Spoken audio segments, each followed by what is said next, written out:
This is the story of a man named Stanley. Stanley worked for a company in a big building where he was employee number 427. Employee number 427's job was simple. He sat at his desk in room 427 and he pushed buttons on a keyboard. Orders came to him through a monitor on his desk, telling him what buttons to push, how long to push them, and in what order. This is what employee 427 did every day of every month of every year. And although others might have considered it soul-rending, Stanley relished every moment that the orders came in, as though he had been made exactly for this job. And Stanley was happy. And then one day, something very peculiar happened. Something that would forever change Stanley. Something he would never quite forget.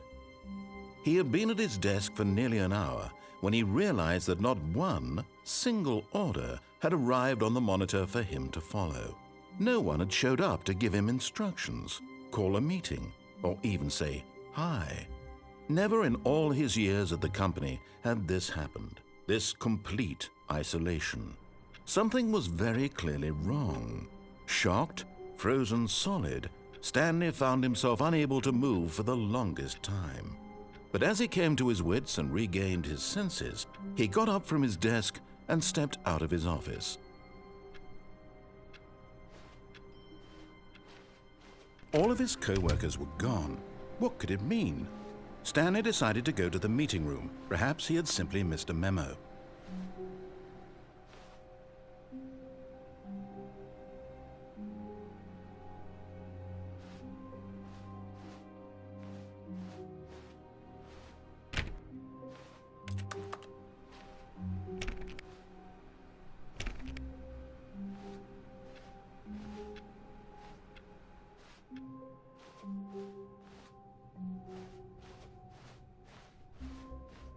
When Stanley came to a set of 2 open doors, he entered the door on his left. This was not the correct way to the meeting room, and Stanley knew it perfectly well. Perhaps he wanted to stop by the employee lounge first, just to admire it. Ah, yes, truly a room worth admiring. It had really been worth the detour after all, just to spend a few moments here in this immaculate, beautifully constructed room. Stanley simply stood here, drinking it all in.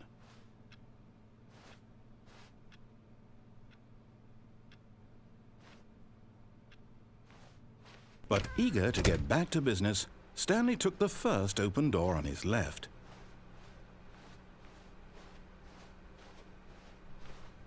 Stanley was so bad at following directions, it's incredible he wasn't fired years ago.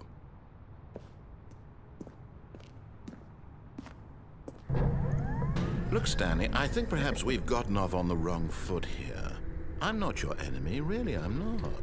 I realize that investing your trust in someone else can be difficult, but the fact is that the story has been about nothing but you all this time. There's someone you've been neglecting, Stanley. Someone you've forgotten about. Please, stop trying to make every decision by yourself. Now, I'm not asking for me, I'm asking for her. This is it, Stanley. Your chance to redeem yourself, to put your work aside, to let her back into your life. She's been waiting.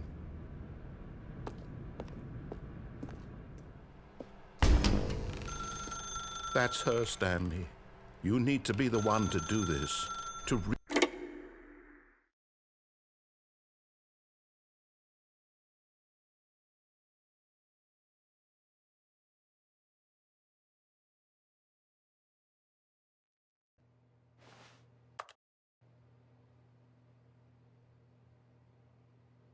Oh, Stanley, is that you? Hold on, sweetie. Sorry to keep you waiting. I'm just pulling the bread out of the oven.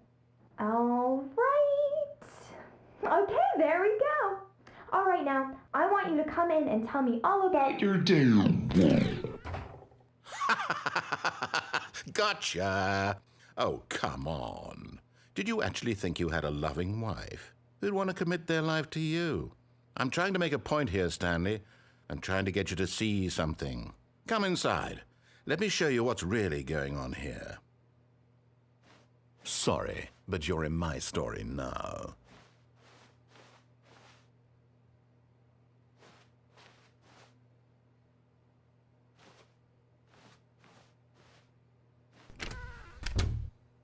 This is a very sad story about the death of a man named Stanley. Stanley is quite a boring fellow. He has a job that demands nothing of him, and every button that he pushes is a reminder of the inconsequential nature of his existence. Look at him there, pushing buttons, doing exactly what he's told to do. Now he's pushing a button. Now he's eating lunch. Now he's going home. Now he's coming back to work. One might even feel sorry for him, except that he's chosen this life.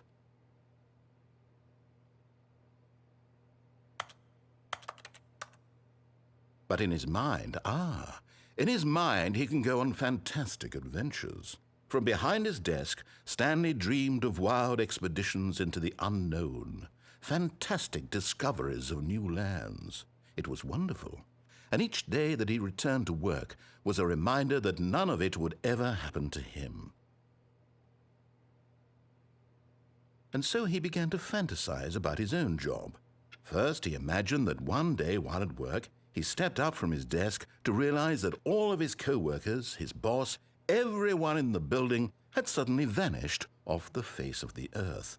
The thought excited him terribly. So he went further. He imagined that he came to two open doors and that he could go through either. At last, choice. It barely even mattered what lay behind each door. The mere thought that his decisions would mean something was almost too wonderful to behold. As he wandered through this fantasy world, he began to fill it with many possible paths and destinations. Down one path lay an enormous round room with monitors and mind controls.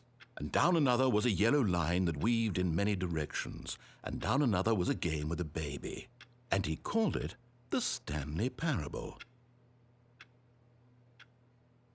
It was such a wonderful fantasy, and so in his head he relived it again, and then again, and again, over and over, wishing beyond hope that it would never end, that he might always feel this free. Surely there's an answer down some new path, mustn't there be? Perhaps if he played just one more time. But there is no answer. How could there possibly be? In reality, all he's doing is pushing the same buttons he always has. Nothing has changed.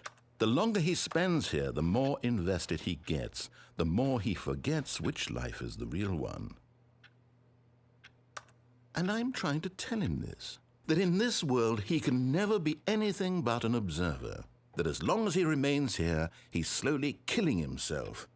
But he won't listen to me. He won't stop. Here, watch this. Stanley, the next time the screen asks you to push a button, do not do it. You see? Can he just not hear me? How can I tell him in a way that he'll understand that every second he remains here, he's electing to kill himself? How can I get him to see what I see? How can I make him look at himself? I suppose I can't, not in the way I want him to. But I don't make the rules. I simply play to my intended purpose, the same as Stanley. We're not so different, I suppose. I'll try once more to convey all this to him. I'm compelled to. I must. Perhaps, well, maybe this time he'll see. Maybe this time. And I tried again, and Stanley pushed a button. And I tried again, and Stanley pushed a button. And I tried.